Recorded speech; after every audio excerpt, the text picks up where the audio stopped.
In the day's other news, power crews across Florida worked all out for another day, trying to turn the lights back on. By this evening, just under 5 million people were still in the dark. Meanwhile, the confirmed death toll for Hurricane Irma rose to 70, and President Trump made a day trip to see storm damage up close. We'll have a full report after the news summary. The president is also defending again his views on the violence at a white supremacist rally in Charlottesville, Virginia. He drew fire last month for saying opposing protesters shared the blame. Today he said that since then, quote, a lot of people have actually written, gee, Trump might have a point.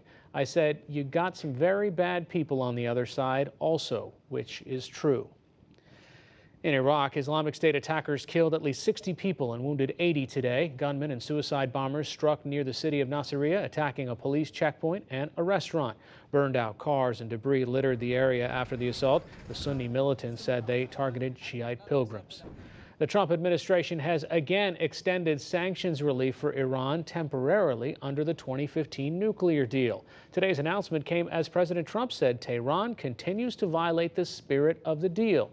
In London, Secretary of State Rex Tillerson explained it's about more than nuclear activities. He pointed to Syria and other issues.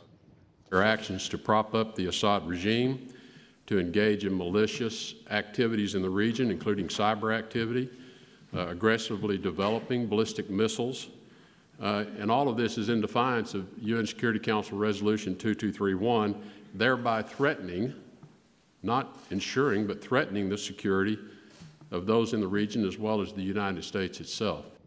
The administration is still reviewing whether to withdraw from the nuclear deal completely. Russia has begun large-scale military exercises, putting its European neighbors on edge. Russian state television showed tanks and missile launchers on maneuvers in Belarus today. It said 12,000 Russian troops plus 7,000 Belarusians are taking part. NATO said the number of Russians could actually be as high as 100,000. Moscow insisted the war games are purely defensive. Myanmar came under new international pressure today to stop the violence against Rohingya Muslims. Aung San Suu Kyi, the Buddhist nation's leader, faced appeals from both the European Union and the United States. Separately, the UN pleaded for major increases in aid for Rohingya refugees. Some 400,000 have fled into Bangladesh since last August. Back in this country, Motel 6 says it did not know that employees at 2 locations around Phoenix, Arizona were sharing guest lists with immigration officers. Agents arrested at least 20 people at the motels between February and August. The sharing of guest information was not illegal, but Motel 6 says it has ordered the practice stopped. On Wall Street today, the Dow Jones Industrial Average gained 45 points to close at 22,203. The Nasdaq fell 31 points, and the S&P 500 slipped 2.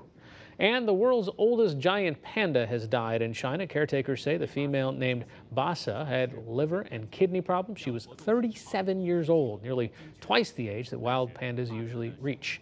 30 years ago, Basa visited San Diego on a goodwill tour and drew more than 2 million visitors.